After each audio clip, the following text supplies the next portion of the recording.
पहला प्रश्न, आषाढ़ पूर्णिमा को गुरु पूर्णिमा के रूप में मनाने का क्या राज है?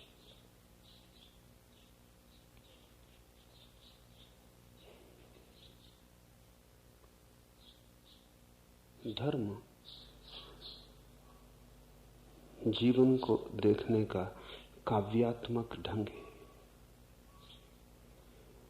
एक तो राह है जीवन को देखने की गणित की, और एक राह है जीवन को देखने की काव्य की। गणित की यात्रा विज्ञान पर पहुंचा देती है, और अगर काव्य की यात्रा पर कोई चलता ही चला जाए तो परम काव्य परमात्मा पर पहुंच जाता है। लेकिन काव्य की भाषा को समझना थोड़ा दुरूह है, क्योंकि तुम्हारे जीवन की सारी भाषा गणित की भाषा है। तो गणित की भाषा से तो तुम परिचित हो, काव्य की भाषा से परिचित नहीं हो। दो भूलों की संभावना है।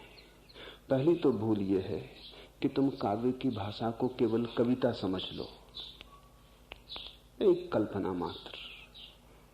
तब तुमने पहली भूल की। और दूसरी भूल यह है कि तुम कविता की भाषा को गणित की तरह सच समझ लो, तथ्य समझ लो, तब भी भूल हो गई। दोनों से जो बच सके वो समझ पाएगा कि आषाढ़ पूर्णिमा का गुरु पूर्णिमा होने का क्या कारण है। काव्य की भाषा तथ्यों के संबंध में नहीं, रहस्यों के संबंध में। जब कोई प्रेमी कहता है अपनी प्रेयसी से कि तेरा चेहरा चांद जैसा, तो कोई ऐसा अर्थ नहीं है कि चेहरा चांद जैसा है। फिर भी वक्तव्य व्यर्थ भी नहीं। चांद जैसा तो चेहरा हो कैसे सकता है? आइंस्टीन का बड़ा प्रसिद्ध मजाक है। उसने जिस युवती से विवाह किया था वो थोड़ी कविता करती थी, फ्रा आइंस्टीन। आइंस्टीन ने उससे कहा मैं समझ ही नहीं पाता, क्योंकि आइंस्टीन तो गणित, साकार गणित, गणित का अवतार। शायद पृथ्वी पर वैसा कोई गणितज्ञ कभी हुआ ही नहीं, और होगा भी ये भी संदिग्ध। तो उसने कहा ये मैं समझ ही नहीं पाता है, ये कविता बिल्कुल बेबूझ मालूम पड़ती है। लोग कहते हैं प्रेयसी का चेहरा चांद जैसा। चांद ना तो सुंदर है। चांद पर जाकर चांद यात्रियों को पता चल गया कि आइंस्टीन सही है, सब कवि गलत है। खाई खड्डे,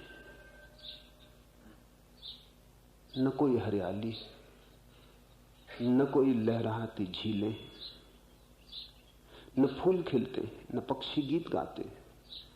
मरुस्थल है, और इतना मुर्दा मरुस्थल है कि जहां कोई कुछ भी जीवित नहीं है। सौंदर्य की बात इस मरघट से क्या हो सकती है? और स्त्री के चेहरे को चांद का चेहरा कहना, आइंस्टीन ने कहा अनुपात भी नहीं बैठता।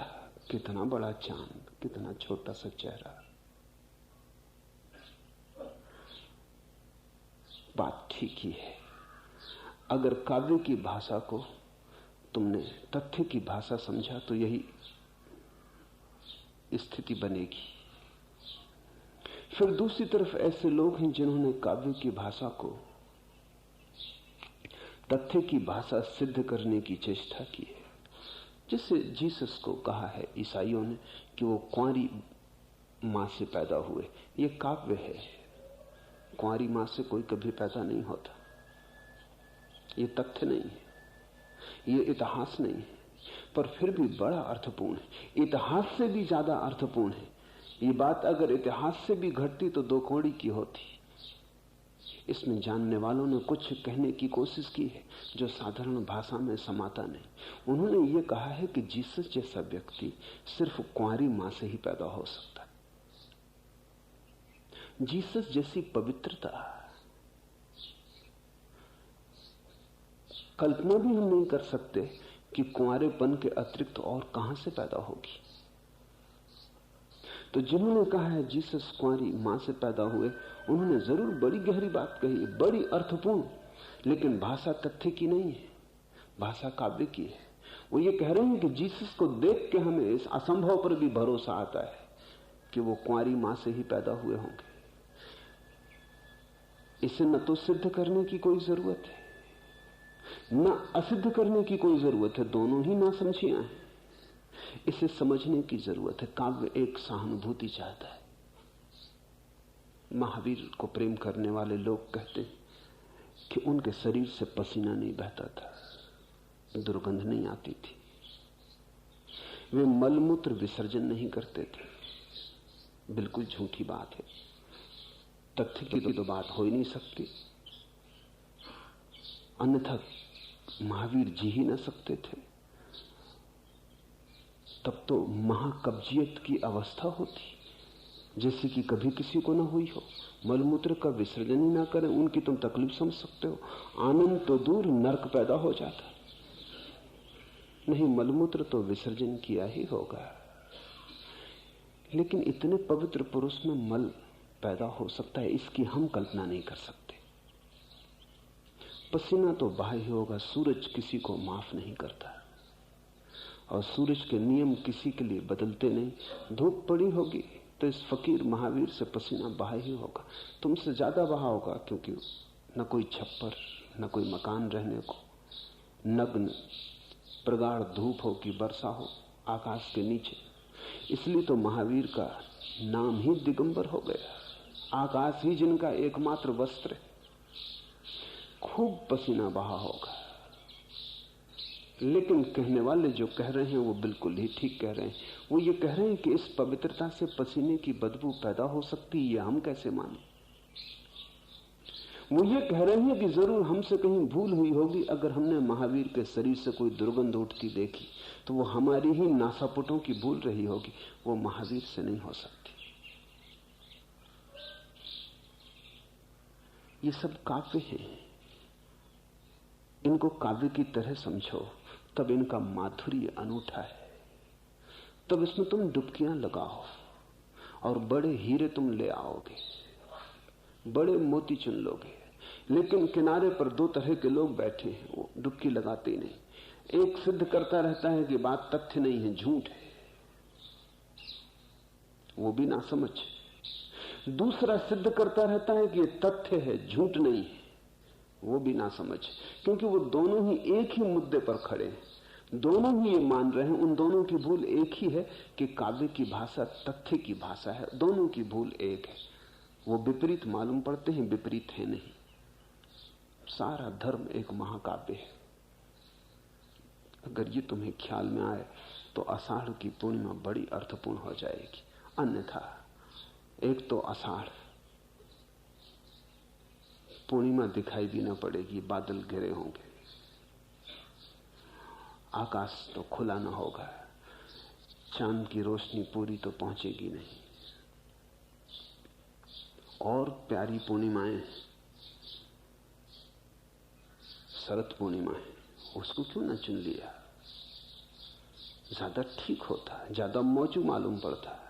नहीं, लेकिन चुनने वालों का कोई ख्याल है, कोई इशारा है। वो ये है कि गुरु तो है पूर्णिमा जैसा और शिष्य है आषाढ़ जैसा। शरद पूर्णिमा का चांद तो सुंदर होता है क्योंकि आकाश खाली, वहां शिष्य है ही नहीं, गुरु अकेला है। आषाढ़ में सुंदर हो तभी कुछ बात है, जहां गुरु बादलों जैसा घिरा हो शिष्यों से। शिष्य सब तरह के जन्म जन्मों के अंधेरे को लेकर आ गए, वे अंधेरे बादल हैं। आषाढ़ का मौसम है, उसमें भी गुरु चांद की तरह चमक सके, उस अंधेरे से घिरे वातावरण में भी रोशनी पैदा कर सके, तो ही गुरु है। इसलिए आषाढ़ की पूर्णिमा वो गुरु की तरफ भी इशारा है उसमें और शिष्य की तरफ भी इशारा है। और स्वभावतः दोनों का मिलन जहां हो वहीं कोई सार्थकता है। ध्यान रखना, अगर तुम्हें ये समझ में आ जाए काव्य प्रतीक,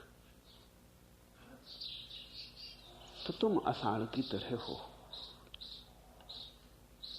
अंधेरे बादल हो,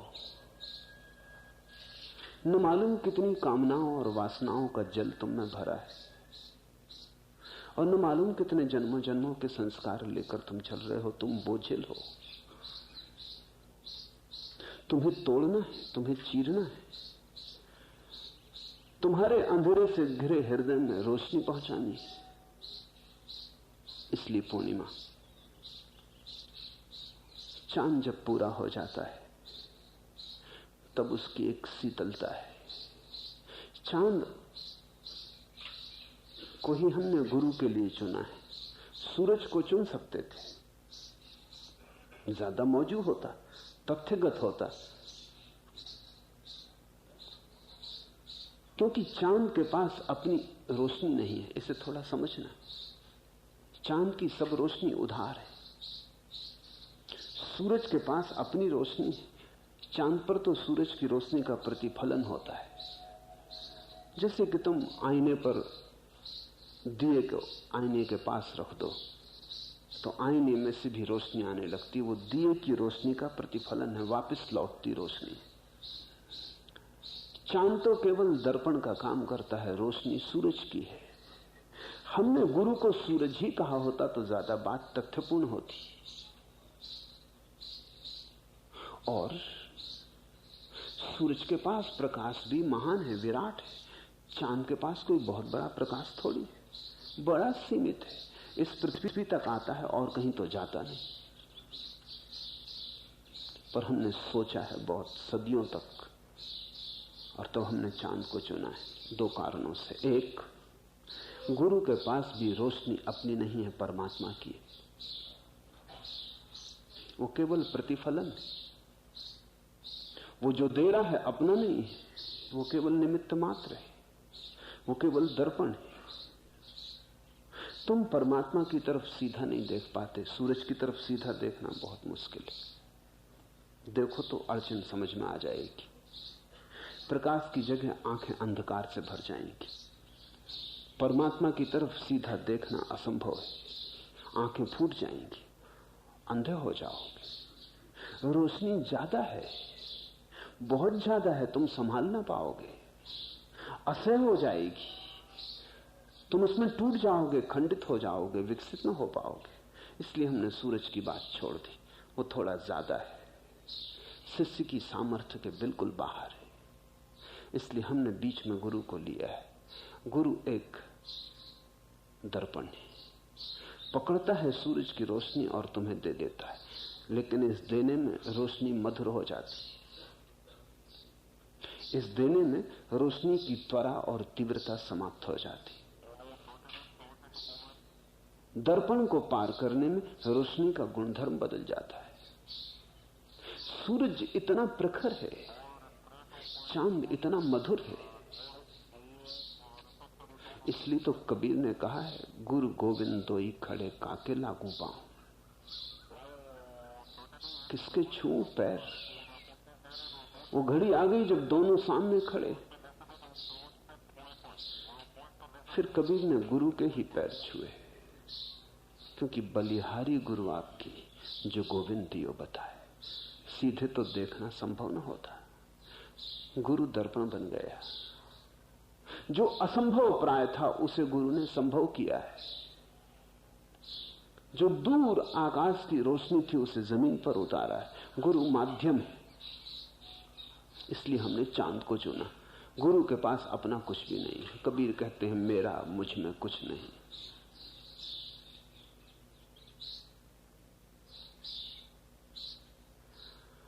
गुरु है ही वही जो शून्यवत हो गया। अगर उसके पास कुछ है तो वो परमात्मा का जो प्रतिफलन होगा वो भी विकृत हो जाएगा, वो शुद्ध ना होगा। चांद के पास अपनी रोशनी ही नहीं है जिसको वो मिला दे, मिश्रित कर दे। चांद शून्य है, उसके पास कोई रोशनी नहीं। लेता है सूरज से, देता है तुम्हें। वो सिर्फ मध्य में माधुरी को जन्मा देता है। सूरज कहना ज्यादा तथ्यगत होता, लेकिन ज्यादा सार्थक ना होता। इसलिए हमने चांद कहा है। फिर सूरज सदा सूरज है, घटता बढ़ता नहीं। गुरु भी कल शिष्य था, सदा ऐसा ही नहीं था। बुद्ध से बुद्ध पुरुष भी कभी उतने ही तमस अंधकार से भरे थे जितने तुम भरे हो। सूरज तो सदा एक सा है, इसलिए वो प्रतीक जमता नहीं। गुरु भी कभी खोजता था, भटकता था, वैसे ही उन्हीं रास्तों पर जहां तुम भटकते हो, जहां तुम खोजते हो, वही भूलें गुरु ने की हैं जो तुमने की हैं। तभी तो वो तुम्हें सहारा दे पाता है। जिसने भूलें ही न की हो वो किसी को सहारा नहीं दे सकता, वो भूल को समझ ही नहीं सकता।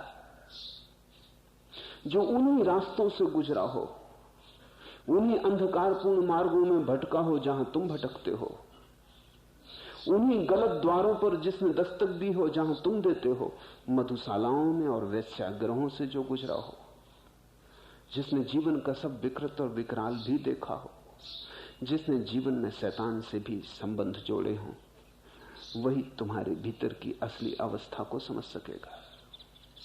नहीं, सूरज तुम्हें न समझ सकेगा, चांद समझ सकेगा। चांद अंधेरे से गुजरा है, 15 दिन, आधा जीवन तो अंधेरे में ही डूबा रहता है।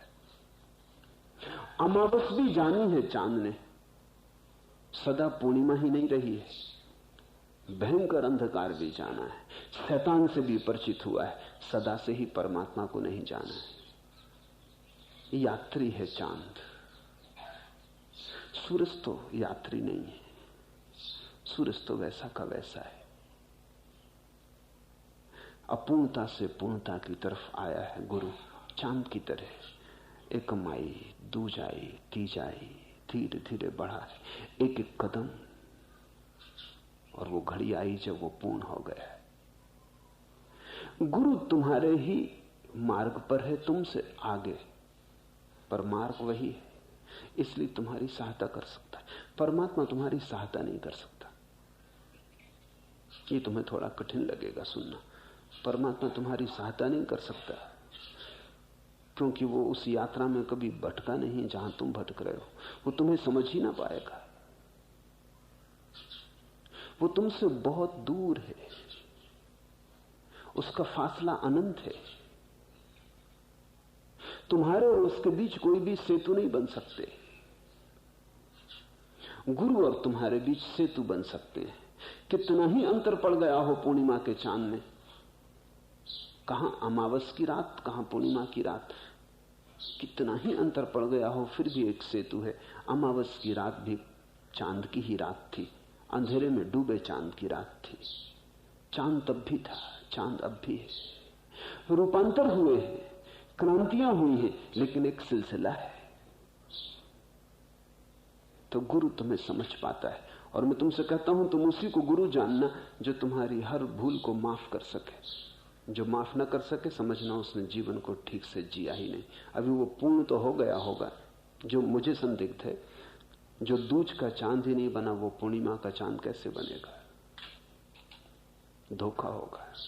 इसलिए जो महागुरु हैं, परम गुरु हैं, वे तुम्हारी सारी भूलों को क्षमा करने को सदा तत्पर हैं, क्योंकि वे जानते हैं स्वाभाविक है, मनुष्य मात्र करेगा, उन्होंने स्वयं की है। इसलिए दूसरे को क्या दोष देना, क्या निंदा करनी? उनके मन में करुणा होगी। तुम गुरु की पहचान इससे करना कि कितनी करुणा है। तुम जब क्रोधित हो जाओ और गुरु अगर तुम्हें नरक भेजने की धमकी देने लगे, तो समझना करुणा नहीं। तुम भटक जाओ, तुम मार्ग से उतर जाओ, तुम काम वासना से घिर जाओ, और गुरु तुम्हें माफ न कर सके, तो समझना कि गुरु पूर्णिमा का चांद नहीं, उसने आवरण बना लिया होगा पूर्णिमा के चांद का। वो नकली चांद है, जैसा कि फिल्म के पर्दे पर दिखाई देता है, वो असली चांद नहीं है। चांद तो सारी यात्रा से गुजरा है, सारे अनुभव हैं उसके। मनुष्य मात्र के जीवन में जो हो सकता है वो उसके जीवन में हुआ है। वही गुरु है जिसने मनुष्यता को उसके अनंत अनंत रूपों में जी लिया है, शुभ और अशुभ, बुरे और भले, असाधु और साधु के, सुंदर और कुरूप, जिसने नरक भी जाना है, जीवन का स्वर्ग भी जाना है, जिसने दुख भी पहचाने और सुख भी पहचाने, जो सबसे प्रौढ़ हुआ है और सबकी संचित निधि के बाद जो पूर्ण हुआ है, चांद हुआ है। इसलिए हम सूरज नहीं कहते गुरु को, चांद कहते। चांद शीतल है, रोशनी तो उसमें है लेकिन शीतल है। सूरज में रोशनी है लेकिन जला दे। सूरज की रोशनी प्रखर है, छिदती है, तीर की तरह है। चांद की रोशनी फूल की वर्षा की तरह, छूती भी नहीं और बरस जाती। गुरु चांद है, पूर्णिमा का चांद है। और तुम कितनी ही अंधेरी रात हो और तुम कितने ही दूर हो, कोई अंतर नहीं पड़ता। तुम उसी यात्रा पथ पर हो जहां गुरु कभी रहा है। इसलिए बिना गुरु के परमात्मा को खोजना असंभव है। परमात्मा का सीधा साक्षात्कार तुम्हें जला देगा, राख कर देगा। सूरज की तरफ आंखें मत उठाना, पहले चांद से नाता बना लो, पहले चांद से राजी हो जाओ, फिर चांद ही तुम्हें सूरज की तरफ इशारा कर देगा। बलिहारी गुरु आपकी, जो गोविंदियो बताए। इसलिए आषाढ़ पूर्णिमा गुरु पूर्णिमा है। पर ये काव्य के प्रतीक है, इन्हें तुम किसी पुराण में मत खोजना।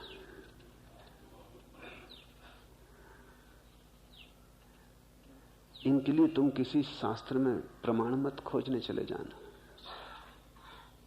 ये तो जैसा मैंने देखा है वैसा तुमसे कह रहा हूं।